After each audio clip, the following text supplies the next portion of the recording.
tos dong kiri kanan, Tuhan memberkati.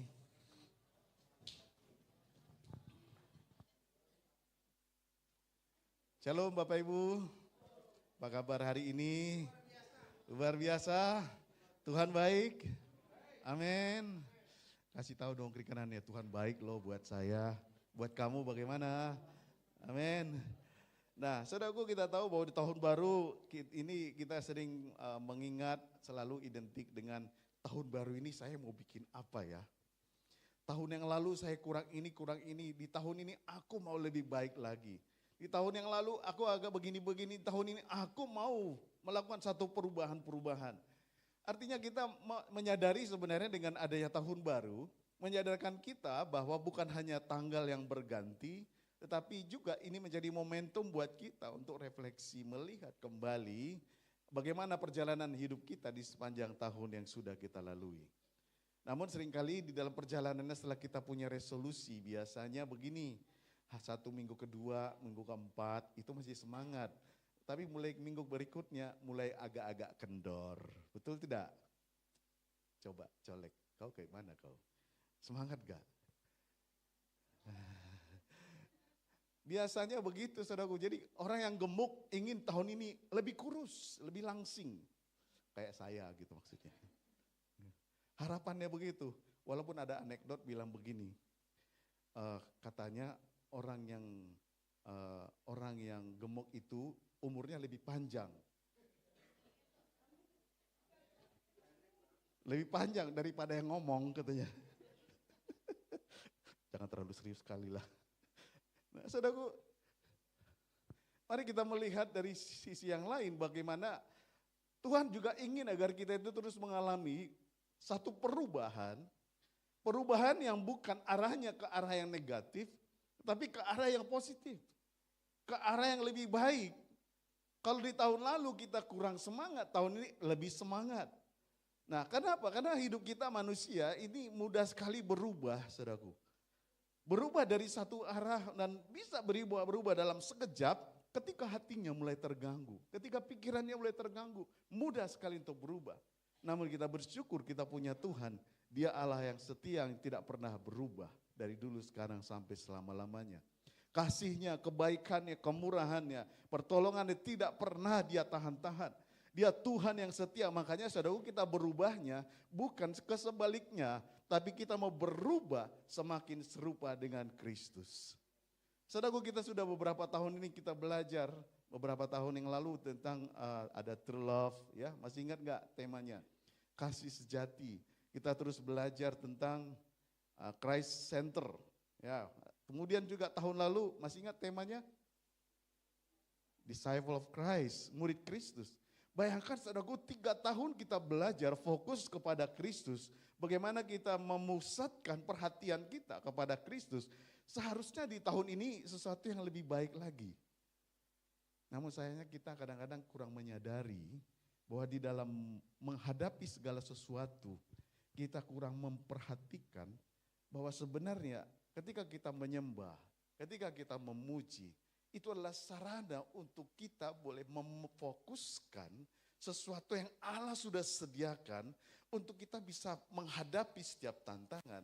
Seperti kalau Bapak Ibu Saudaraku punya kaca pembesar, pernah lihat kaca besar ya? Kadang-kadang kita menyelidiki, kita lihat begini ya.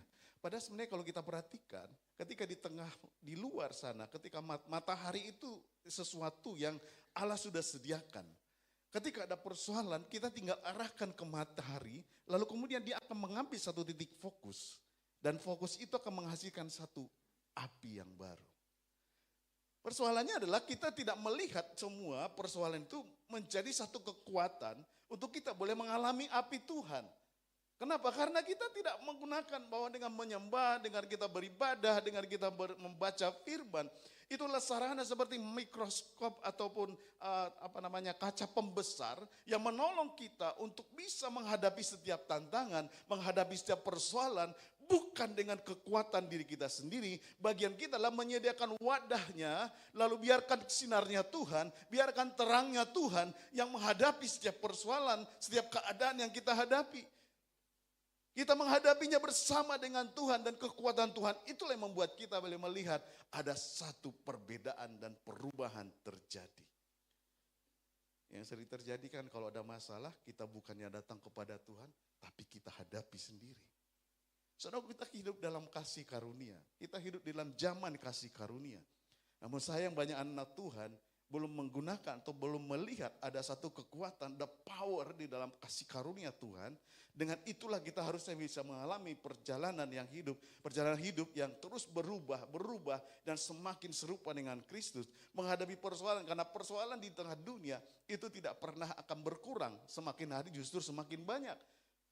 Persoalannya adalah adakah kita semakin menggunakan resources atau sumber daya yang Allah sudah sediakan, firman-Nya, doa kita, persekutuan kita. Apakah kita sudah menggunakan penyembahan kita kepada Tuhan sebagai alat untuk kita terus semakin dikuatkan ketika menghadapi situasi apapun, keadaan apapun.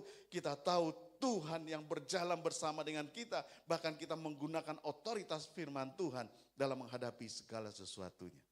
Ada amin, saudaraku? Tahun ini kita akan masuk pada satu tema yang baru. Tema kita tahun ini setelah berdoa dan juga berdiskusi dengan tim, kita melihat satu tema yaitu ultimate change.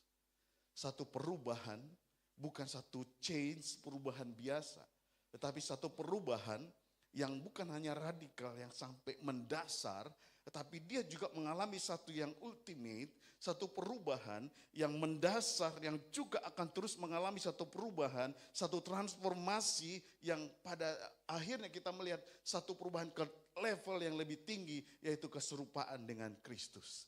Inilah satu ultimate change yang Tuhan sediakan buat kita.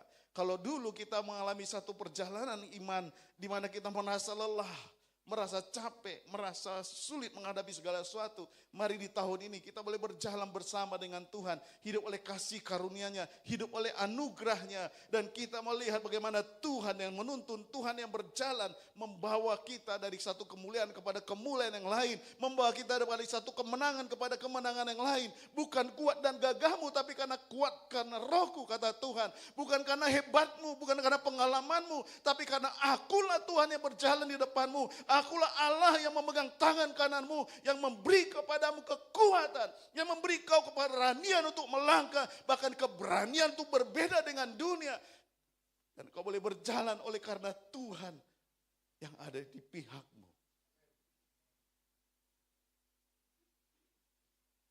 Saya mendengar beberapa yang punya salah satu resolusinya tahun ini adalah aku mau enjoy tahun ini. Aku mau lebih happy tahun ini. Kalau sehat mas, semua kita mau sehat kan. Namun ternyata kita tahu bahwa itu satu keputusan. Adakah kita mau berjalan dengan kekuatan kita sendiri, atau kita mau berjalan mengandalkan Tuhan? Saya mau katakan, saudaraku, persoalan itu tidak akan berkurang. Masalah yang kita hadapi tidak pernah berkurang. Kenapa? Sepanjang umur hidup kita, selama kita ada di muka bumi, pasti akan menghadapi namanya persoalan. Kita pasti akan menghadapi namanya tantangan. Kita akan pasti menghadapi namanya ujian, naik level dalam kehidupan kita. Dan karena itu Tuhan mau agar kita mengerti bahwa jalan bukan bersama dengan dirimu sendiri. Berjalanlah bersama dengan Tuhan. Di bulan yang lalu kita diingatkan tentang Immanuel. Amin. Allah Immanuel. Allah yang berjalan dengan kita. Dan ketika kita menjalani sepanjang tahun ini kita tahu ada banyak hal yang kita tidak tahu di masa yang akan datang. Tapi satu hal yang sudah pasti, Tuhan ada di sana. Tuhan ada di sana. Sebelum kita mengalami segala sesuatu, Tuhan tahu yang akan terjadi. Makanya andalkan Tuhan, harapkan Tuhan, serahkan hidup kita kepada Tuhan.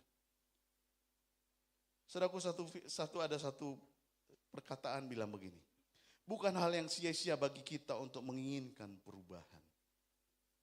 Sebab Allah tidak bermaksud hanya memperbaiki diri kita yang lama. Ia bermaksud menciptakan sesuatu yang baru sama sekali. Karena menjadi Kristen bukan berarti menjadi orang yang lebih baik. Tetapi menjadi ciptaan baru. Kalau baik mah, dunia bisa mencapai itu. Tapi jadi ciptaan baru. itulah pekerjaan Tuhan. Tuhan yang mengerjakannya dalam kehidupan kita. Dan itu sudah Tuhan sediakan dan Tuhan sudah berikan atas kehidupan kita. Amin. Yang sering terjadi adalah kita berpikir, aku mau jadi lebih baik tahun ini. Karena Tuhan mau agar kita terus dijadikan lagi baru lagi, lebih baru lagi.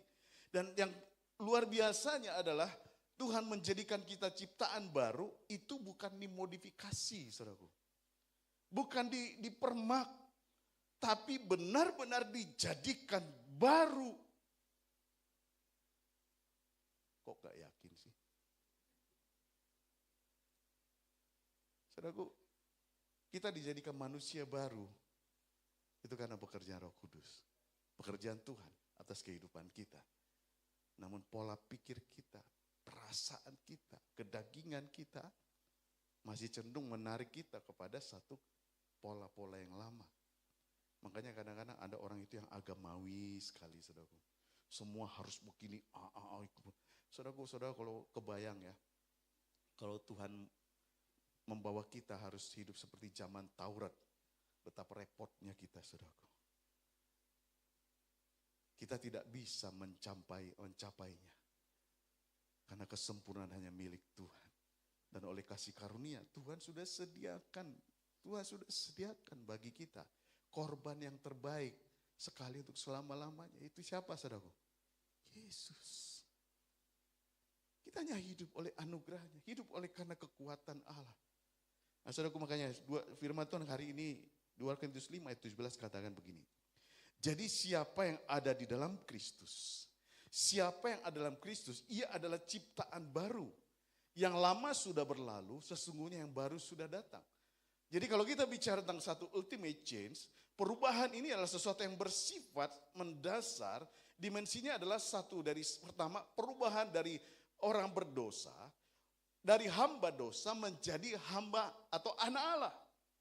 Dari hamba dosa menjadi anak Allah. Perubahan status ini sangat menentukan, saudaraku. Orang yang hidup masih terus dalam dosa, mereka dijadikan baru, diciptakan baru di dalam Kristus. Sehingga hidupnya bukan lagi manusia lama, tapi dia menjadi manusia baru. Hidup dalam anugerah Tuhan, hidup oleh karena firman Tuhan. Dan dia menjadi anak Allah yang berhak atas setiap janji Allah. Yang berhak atas setiap kemurahan Allah. Yang berhak atas setiap hal yang baik yang Allah sediakan bagi kita. Kenapa, saudaraku? Karena kita anaknya. Saya mau tanya, kalau ada anak di rumah, pernah gak orang tua bilang begini, kau gak boleh yang ini, kau yang ini aja. Bapak mamanya bahkan enak, disuruhnya kau makan di sana. Pernah gak itu, saudara? Jika manusia bapak di dunia saja, dia bilang begini, apa yang ku makan, itu yang kau makan. Apa yang ada padaku, itu juga adalah milikmu. Amin. Bukankah kita milik Bapa di surga? Amin. Ada banyak orang yang masih berpikir bahwa Tuhan gak sayang sama aku. Aku bukan anak Tuhan. Buktinya begini-begini. Saudara, come on, mari kita sadar bahwa kita itu anak Tuhan. Kita itu bukan lagi hamba dosa yang masih terus bergumul dengan dosa. Masih tinggal dalam kehidupan yang lama. Dan Tuhan mau kita boleh menyadari ini karena kesadaran identitas ini mempengaruhi perilaku kita. Mempengaruhi respon kita, mempengaruhi setiap pola pikir kita. Kalau dunia berpikir untuk berusaha dia harus mengerjakan segala sesuatu dengan kerja keras. Betul, kita juga harus kerja keras. Tapi kita mengerti, kita berhasil. Bukan karena kerja kerasnya, tapi ada anugerah Tuhan, ada perkenanan Tuhan, ada berkat Tuhan yang menyertai kita, anak-anak Tuhan. Ketika kita bekerja, kita bukan lagi karena berpikir untuk kita mendapatkan penghasilan. Tetapi kita melihat kita mau melakukannya karena kita mau berkarya. Kita mau menjadi berkat. Karena sesungguhnya Tuhan sudah menyediakan berkat dalam kehidupan kita. Kenapa? Karena kita anaknya. Yang kedua adalah satu perubahan kognitif, pola berpikir kita. Perubahan cara berpikir yang lama. Yang berpikir bahwa harusnya begini. Betul, logika kita Tuhan mau pakai. Tetapi pola pikir kita adalah pola pikir yang baru di dalam Kristus. Pola pikir yang melihat dengan sudut pandang kerajaan Allah. yang berpikir dengan sudut pandang yang baru, bukan berdasarkan logika 1 tambah 1 sama dengan 2, tetapi satu pemahaman yang baru. Kita hidup oleh karena kemurahan Tuhan, kita hidup oleh karena kebaikan Tuhan. Kita mengerti, kita orang yang menabur dia akan menuai, orang yang akan bekerja dia akan mendapatkan hasilnya. Tetapi itu bukan sesuatu yang dikejarnya, karena yang dikejar adalah perkenanan Tuhan. Selama dia ada di muka bumi, hidupnya untuk menyenangkan Tuhan. Pola pikir yang baru.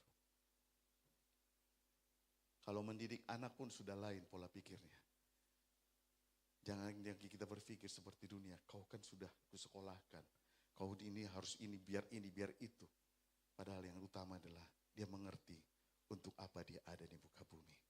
Untuk kemuliaan Tuhan. Pola pikir yang baru. Makanya disebut dengan metanoia, perubahan pikiran. Dan juga satu perubahan yang disebut dengan perubahan etis atau perubahan cara hidup yang memancarkan kemuliaan Tuhan. Sangat menyedihkan kalau sampai kita sebagai anak Tuhan, sudah sekian lama jadi anak Tuhan, tapi hidupnya masih sama seperti orang dunia. Perilakunya, responnya, perbuatannya masih belum mencerminkan kemuliaan Tuhan. Nah, tahun ini kita percaya jemaat Tuhan mau terus mengalami perubahan. Amin. Bukan hanya change biasa, tetapi sesuatu perubahan yang ultimate. Satu perubahan yang maksimal bersama dengan Tuhan. Sekali lagi, bukan karena kuat dan gagah kita, tapi karena Roh Kudus. Karena Roh Tuhan, karena Tuhan yang mengerjakannya dalam kehidupan kita. Amin, saudaraku. Dan ada 3 hal yang menjadi poin buat kita pada hari ini. Bagaimana kita boleh mengalami perubahan yang ultimate, ya, mengalami satu perubahan dalam kehidupan kekristenan kita. Yang pertama adalah satu perubahan identitas. Dikatakan dari produk masa lalu menjadi ciptaan baru. Dari pola pikir yang lalu menjadi pola pikir yang kini, yaitu di dalam Kristus. Jadi siapa yang ada dalam Kristus, en Kristo, ia adalah ciptaan baru.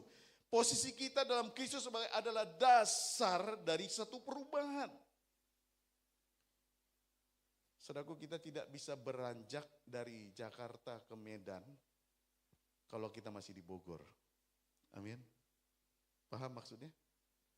Kalau kita kita tahu bahwa untuk berangkat ke Medan naik pesawat, pastikan naik pesawat, berarti kita harus dari Jakarta, bandara ke bandara.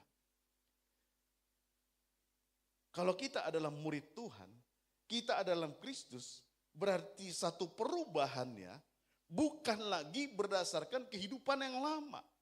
Status kita dalam Kristus, status kita di dalam sebagai anak Allah, sebagai anak-anak Tuhan, yaitu hidup oleh firman, berjalan oleh karena firman, berjalan dalam kuasa Roh Kudus, maka itulah menjadi dasar perubahan kita. Kenapa? Karena ada satu perubahan identitas kita. Jadi ketika melakukan sesuatu, saya kan anak Tuhan. Anak-anak kan sering diingatkan sama bapak mama kita kan. Kalau pergi, ingat ya nak, kalau kau pergi kemanapun, ingat kau anak siapa. Benar gak? Kamu tahu papa mamamu siapa. Jaga nama baik keluarga. Betul tidak? Kenapa saudaraku? Karena siapa kita akan menentukan perilaku kita. Status kita sebagai anak Tuhan, identitas ini membuat kita sadar berperilaku. Bayangkan kalau kita ini anak presiden, bisa gak sembarangan? Anak presiden loh. Anak bupati deh, atau anak kepala desa gitu. Sadar kenapa? Papa saya kan kepala desa, saya harus jadi contoh. Saya harus menjaga kelakuan saya. Kenapa? Karena saya anak kepala desa. Nah, kita ini siapa saudaraku? Anak raja di atas segala raja. Malu-maluin gak? Kalau kita anak raja di atas segala raja, ngelihat lampu merah, terobos. Ngelihat ini, gak usah bayar. Atau gitu terus sembarangan hidupnya. Kira-kira orang akan bilang, ih katanya anak raja di atas segala raja.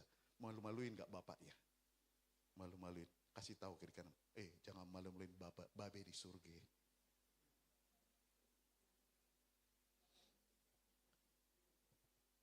Jangan bikin malu Bapak di surga. Karena identitas itu mempengaruhi respon sikap kita, perilaku hidup kita, saudaraku. Sadar kalau kita itu anak Tuhan, Maka itulah yang membuat kita mengerti, saya anak Tuhan. Saya anak Tuhan. Ini kadang-kadang agak teringat juga dengan kesaksian si bapak mertua dulu kan. Anak-anaknya sekolah, dibiayain semua. Tapi baju, kaos dalamnya bolong-bolong, saudaraku. Sampai dia bilang, anak saya dipelihara Tuhan. Uang kuliahnya, uang kosnya Tuhan sediain. Kok saya, baju saya bolong-bolong? Waktu itu dia nekat katanya. Uang sekolah atau uang kuliahnya anaknya di Bandung, itu enggak dikirimnya. Dia pergi ke tukang jahit. Dijahitnya bajunya, dia beli bajunya. Lalu kemudian, udah ditransfer uang anak-anak itu? Enggak. Kenapa? Ya sudah pakai buat baju saya katanya. Terus pas tanggal mau bayar, enggak ada uangnya saudaraku. Tapi tepat sebelum itu saudaraku, ada orang yang berhutang sudah sekian lama. Pagi-pagi benar datang saudaraku. Pak, ini utangnya sudah pernah saya pinjam, saya kembalikan. Nah saudaraku, jangan-jangan kenapa ada orang berhutang enggak bayar-bayar. Karena kita enggak mengerti, enggak sadar kalau kita itu anak Tuhan. Jadi kalau ada yang ngutang, enggak usah ditongkrongin, saudaraku, doain. Ya, enggak usah jadi debt collector. Ya, doain. Sadar kita ini anak Tuhan, jangan bertindak dengan cara kita daging manusia. Kenapa? Karena ini sesuatu yang sangat penting, identitas. Yang kedua adalah kita harus menyadari bahwa kita ini anak Tuhan. Nah, kita dikatakan ayat yang berikutnya, yang lama sudah berlalu. 2 slide berikut. Ya. Kemudian dikatakan ayat B-nya ya, yang lama sudah berlalu.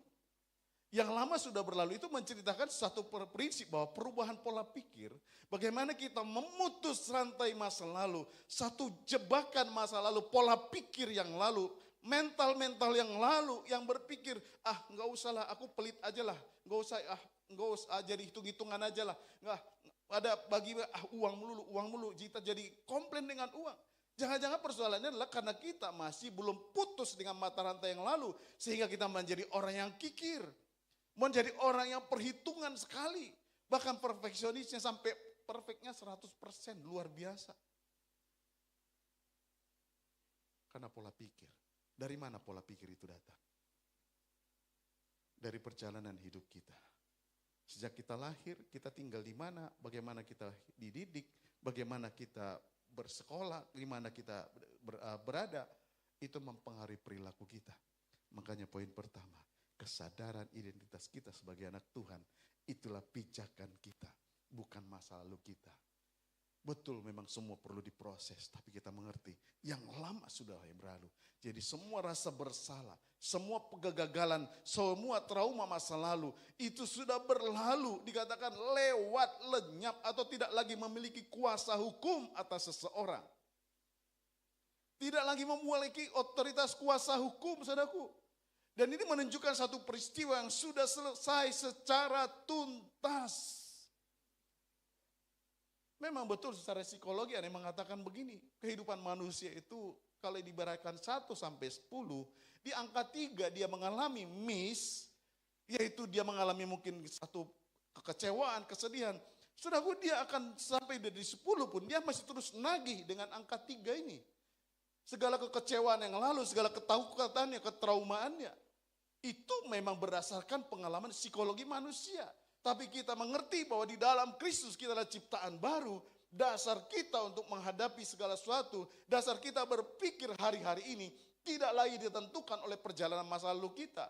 Tapi itu sebagai bekal untuk kita semakin bijak, semakin berhikmat, semakin cakap dalam menghadapi segala sesuatu. Bahkan kita berdamai dengan masa lalu kita, berdamai dengan segala kekecewaan kita, berdamai dengan segala rasa takut atau mungkin trauma-trauma yang lalu. Karena kita mengerti, dulu memang saya pernah mengalami itu. Tapi kan itu dulu. Yang lama sudah berlalu, karena sekarang aku adalah ciptaan baru. Jadi kalau yang dulu itu masih terus mempengaruhi respon saya hari ini, sehingga mudah untuk menjadi orang yang perhitungan, mudah untuk emosi, mudah untuk khawatir, mudah untuk takut. Saudara, mari kita berdiri dengan satu prinsip yang baru. Aku ini anak Tuhan. identitas. Dan yang kedua, kita mengalami pola pikir, putuskan masa yang lalu. Karena itulah sesuatu yang sudah berlalu, yang sudah tidak punya kekuatan hukum, yang sudah tidak bisa lagi membelenggu hidup kita. Karena kita sudah jadi baru di dalam Kristus. Ini satu pemahaman yang perlu kita lihat bagaimana kalau di minggu lalu diingatkan. Bagaimana kita boleh mengalami satu, melepaskan dari belenggu masa lalu. Menyadari sesuatu yang baru sudah tumbuh. Percaya kedaulatan Tuhan di tengah kemustahilan yang kita sudah belajar di minggu yang lalu. Dan minggu ini kita mau belajar bahwa perubahan pola pikir, mindset. Ada istilahnya, you get what you think. Kamu akan mendapatkan apa yang kau pikirkan. Makanya Alkitab katakan, pikirkanlah yang baik, apa yang sedap, apa yang enak ya didengar. Pikirkanlah itu semua. Tapi kalau pikiran kita masih pola pikir yang lama, makanya nggak berubah-berubah. Masih mudah kecewa, kalau dulu pernah dikecewain sama pria yang berkumis. Hari ini pun dia selalu kecewa dengan pria yang berkumis. Karena bagi dia semua pria berkumis adalah mengecewakan. Padahal cuma satu yang berkumis itu dan orangnya pun sudah nggak berkumis lagi, udah dicukur kumisnya. Tapi pola pikirnya masih yang dulu itu. Kalau dulu pernah dikecewakan oleh seseorang, mungkin kebetulan marganya sama. Bisa jadi orang ini ketika dia masih berpikir itu yang lalu, maka dia berpikir marga H, entar siapalah hanya ini. Dia begitu ketemu marga H, dia akan menyebutkan marga H ini semuanya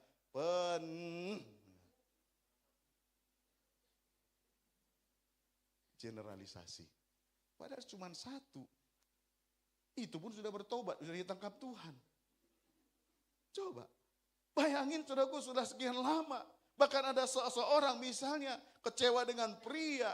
Lalu kemudian setelah umurnya 50 tahun dia akhirnya memutuskan tidak menikah. Lalu kemudian setelah umur 59 tahun dikasih tahu. Jeng, kamu tahu gak? Dulu cowok yang mutusin kamu itu, kamu tahu gak hidupnya? Kenapa dia hidupnya?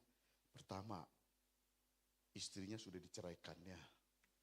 Kemudian yang kedua, dia sudah gak hidup takut akan Tuhan. Terakhirnya, mati dia. Jadi saudaraku tahu gak katanya, mati dia umur 40 tahun. Jadi kalau kau dulu jadi sama dia, 40 tahun di umurnya, kau sudah jadi janda kau. Bayangin saudaraku, dia sudah kecewa sekian lama. Penyesalan sudah, gara-gara satu orang yang mengecewakan marga H ini saudaraku. Akhirnya dia menjadi orang yang kehilangan kesempatan untuk membina hubungan. Kasih tahu kiri kananmu, kau jangan begitu. Makanya kita harus perlu mengalami namanya pembaharuan pikiran dalam Kristus. Pembaharuan ini membuat kita boleh mengalami satu pembaharuan. Karena kita tahu bahwa di dalam Kristus kita boleh mengalami sesuatu yang baru. Yuk lepaskan. Karena itu sesuatu yang sudah tidak punya kekuatan hukum. Tidak lagi bisa mempengaruhi hidup kita. Karena kita ciptaan baru dalam Kristus. Yang ketiga adalah disebutkan sesungguhnya yang baru sudah datang. Ini adalah satu perubahan tujuan. Perubahan tujuan di mana kita dikatakan sesungguhnya ini bukan satu kata-kata biasa. Ini satu penegasan bahwa hey come on, kamu jangan lagi begitu. Yang baru itu sudah datang, kamu kemana aja, jangan terus terikat dengan masa lalumu. Yang baru sudah datang, ini sudah tahun 2026. Jangan mikirnya yang di kampung nyakitin hati kamu. Jangan mikirnya yang tahun lalu ngecewainmu tetanggamu. Jangan berpikir orang lain yang masih jauh, yang gak ada apa-apanya, yang gak berpengaruh dari hidupmu. Tapi kenapa perilakumu gak berubah? Dikatakan sesungguhnya yang baru sudah datang. Minggu lalu saya kasih ilustrasi orang yang pakai ransel, betul? Isinya apa? Sukacita yang lama, dosa yang lama, persoalan yang lama, bahkan sendal bolong yang lama itu masih ada di ransel itu dia bawa terus. Maka sesuatu yang sudah baru, lepaskan. Kenapa? Isilah tahun ini dengan hal-hal yang baik. Karena banyak hal yang Tuhan mau sediakan. Banyak hal kebaikan-kebaikan yang sudah mau katakan, mau nyatakan dalam hidup kita. Tapi kita seringkali tidak bisa mengambilnya. Kenapa? Udah full ransel hatinya udah penuh. Makanya kekecewaan lepaskan. Amin. Saudaraku, di awal tahun ada orang yang saya tahu dia agak kecewa sama saya. Sampai saya WA, adalah orang yang jauh gak dari sini. Jemaat Tuhan di sini baik-baik. Ya, agak jauh tapi saya tahu dia kalau ketemu kadang-kadang gimana gitu ya. Tapi saya malam hari tahun baru saya bilang, selamat tahun baru. Kalau ada kesalahan begini-begini, maafkan saya. Maaf, kami minta maaf kalau ada hal yang tidak berkenan. Pokoknya sampaikan pernyataan maaf. Kenapa? Masalah pengampunan. Enggak butuh dua pihak. Amin. Dan itu butuh keputusan. Masalah dia mau terima apa enggak, yang saya tahu bukan saya yang salah. Tapi saya memilih untuk, kalau ada persoalan di antara kamu, itu sudah kekalahan bagimu. Dan saya enggak mau jadi orang yang kalah. Oleh karena ada orang yang mungkin menyimpan sesuatu dalam hidupnya atas hidup saya. Saya sampaikan permintaan maaf. Masalah dia mau respon apa enggak, bukan urusan saya. Amin. Bagian saya adalah melepaskan. Tinggalkan semuanya. Dan kita mau melihat sesuatu yang baru karena Allah sudah menyediakannya. Satu perubahan nyata yang bisa disaksikan, yaitu hidup kita yang berubah. Gak lagi terbebani dengan dosa, persoalan, masalah apapun di masa yang lalu. Karena kita mau melangkah bersama dengan Tuhan. Amin. Yehezkiel 36 katakan begini. Kamu akan kuberi hati yang baru.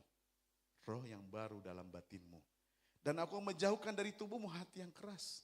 Dan kuberikan kepadamu hati yang taat. Jadi persoalannya di mana, saudaraku? Hati.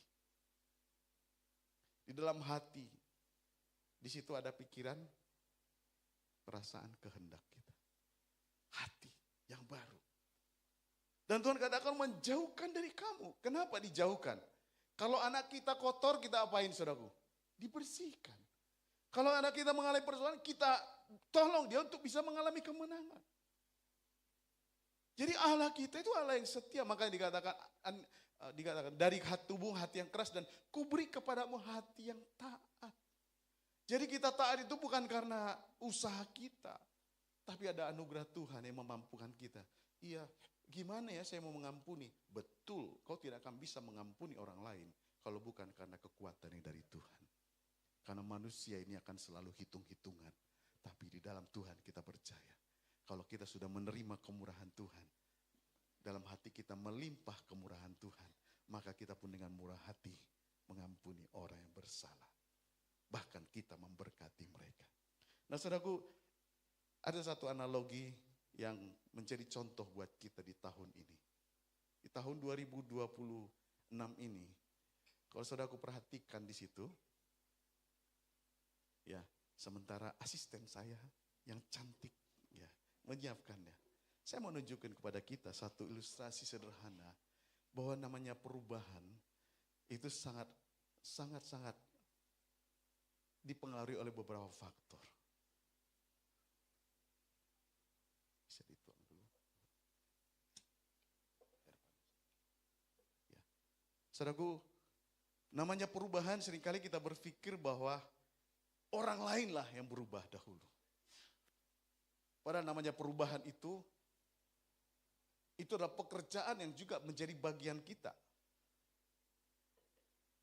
Dan kalau kita perhatikan ada air di gelas, kalau di ilustrasinya gambarkan gelas, itu adalah satu gambaran.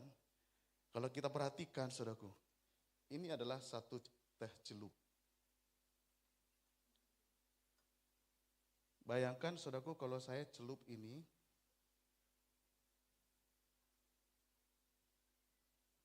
lalu kemudian saya celupkan di sini, inilah air yang panas. Saudara tahu apa yang terjadi?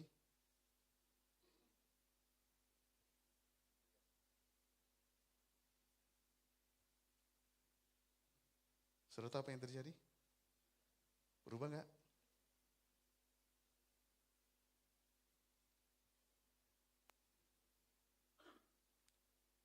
Berubah enggak? Thank you. Biar aja. Satu pembelajaran buat kita adalah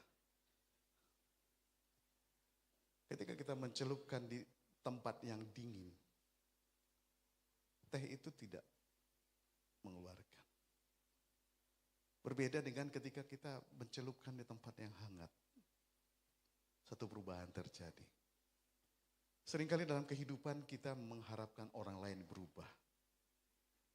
Tapi hati kita sebenarnya dingin. Betapa luar biasanya kalau kita memiliki kehangatan di hati kita. Satu penerimaan, satu kasih, satu pengampunan, satu perubahan akan terjadi. Dia akan membuka dirinya. Satu perubahan yang membuat kita bisa melihat. Bukan karena pekerjaan kita, bukan karena kita nekan orang, bukan karena kita marah-marahin orang. Tetapi satu perubahan. Oleh karena kita menyediakan wadah hati yang penuh dengan kasih.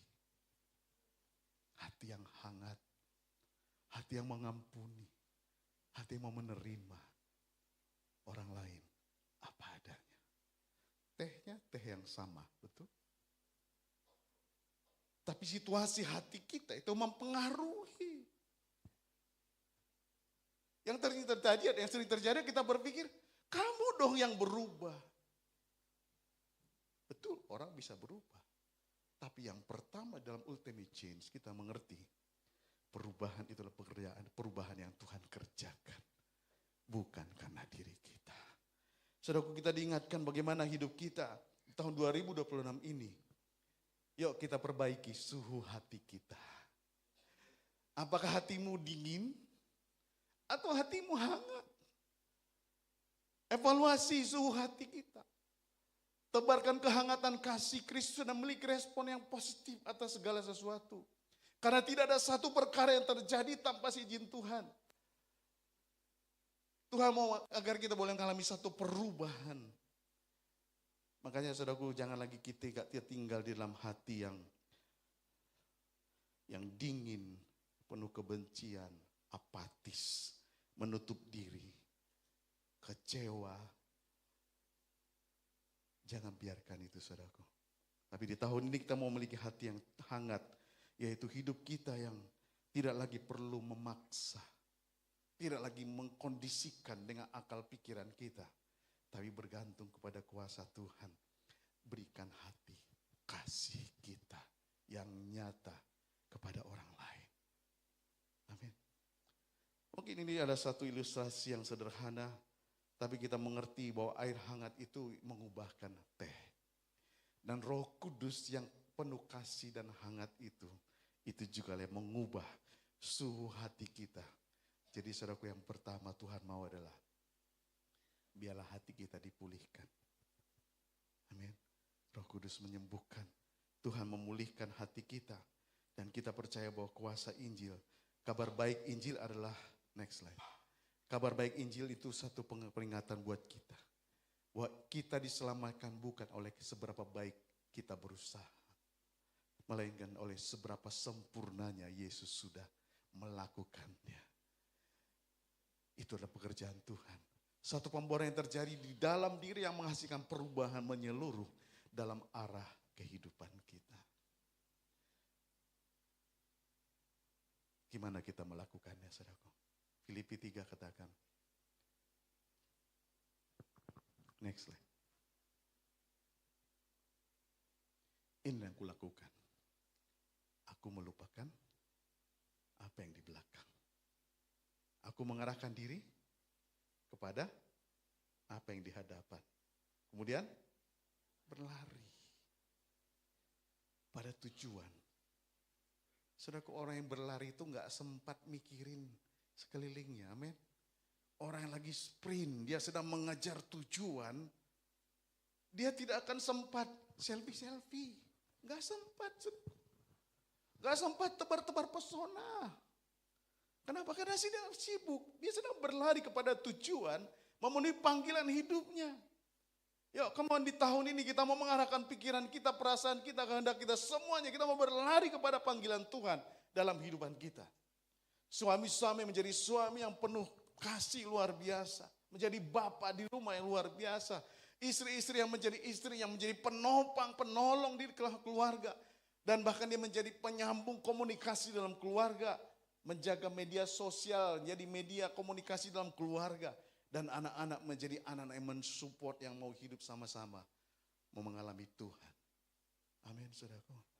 Ada banyak tantangan yang akan kita hadapi. Tapi bersama Tuhan, kita bisa menghadapinya dalam kemenangan yang gilang gemilang. Amin. Mari kita datang kepada Tuhan.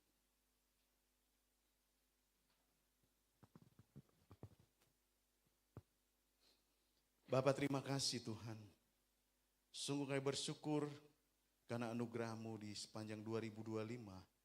Kami bisa lalui dan kami ada di minggu kedua. Semuanya karena kemurahan Tuhan. Ini hidup kami Tuhan. Biar kami berubah bukan karena kekuatan kami. Tapi sungguh karena kemurahan Tuhan. Oleh kasih karunia-Nya. Ini kami Tuhan. Ini kami Tuhan. Yes Tuhan.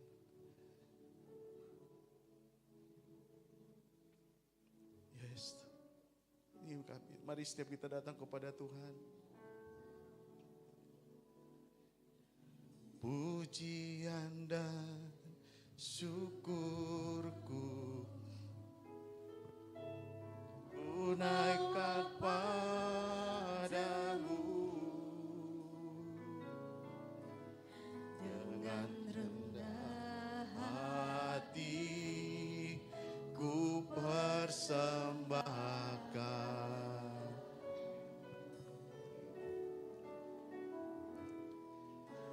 Sadar bila ku ada hanya karena anugerah, bukan karena kekuatanku. Ku tahu ya Tuhan, ku tahu hidupku adalah penyembahan. Kau ciptakanku dalam kemurahan-Mu. Oh Yesus ya Tuhan, ku tahu hidupku berharga di mata-Mu. Segenap hidupku persembahkan. Bapak, ini hidup kami persembahkan kepada-Mu Tuhan. Kami mau jalan di tahun ini dan bahkan kami mau mengalami satu perubahan. Bukan lagi dengan kekuatan pengalaman kami. Kami mau berjalan bersama dengan Tuhan. Kami berjalan bersama dengan Engkau ya Tuhan. Kami mau hidup oleh kasih karunia-Mu. Berharap kepada Tuhan, mengandalkan Tuhan. Seberapa berat persoalan yang kami hadapi pun, kami tahu Tuhan yang menyanggukan kami. Tuhan yang menolong kami di setiap waktu dalam hidup kami. Ajar kami Tuhan untuk terus berharap kepada Tuhan, berjalan bersama dengan Tuhan. Kami boleh mengalami satu kesadaran yang baru bahwa kami adalah anak-anak Allah. Kami adalah anak Tuhan yang sudah ditebus dengan darah yang sangat mahal. Kami memiliki identitas yang baru dalam Kristus sebagai ciptaan baru yang berhak atas setiap janji Tuhan. Yang berkemenangan bukan dengan kekuatan dan hebat kami, tapi karena Tuhan yang berperang berjalan bersama dengan kami. Bahkan kami adalah orang-orang yang ciptaan baru. Kami mau mengalami satu pemikiran dan pola pikir yang baru dalam Kristus. Mengalami satu metanoia, hidup kami diubahkan. Hidup kami diperbaharui dari hari ke hari. Sehingga dapat membedakan apa yang baik, yang berkenan dan yang sempurna di hadapan Allah. Hidup kami dibaharui, ditransformasi kepada satu perubahan. Semakin hidup kami semakin serupa dengan Kristus. Sehingga perilaku cara hidup kami menjadi cara hidup yang baru. Yang terikat dosa mengalami kemenangan. Yang terikat dengan kebiasaan buruk mengalami pemulihan. Bahkan dilepaskan dari sifat-sifat kebiasaan yang buruk. Mengalami satu perubahan dalam sikap hati, dalam mentalitasnya. Dilepaskan dari segala masa lalu. Dan hidup dengan hidup yang baru bersama dengan Tuhan. Hidup sebagai anak Tuhan yang menjadi berkat. Yang mengerti bahwa dia sedang berlari kepada tujuan ilahi. Hidup bagi kemuliaan Tuhan. Terima kasih Tuhan, terima kasih Tuhan. Sementara kami akan menikmati perjamuan, kami mau berbangkit bersama-sama, mau menikmati firman Tuhan, menikmati janji Tuhan, menikmati roti dan anggur yang jadi peringatan untuk kami, untuk bangkit sebagai umat Tuhan. Saudaraku, mari kita bangkit berdiri, setiap kita boleh mengambil roti dan anggur.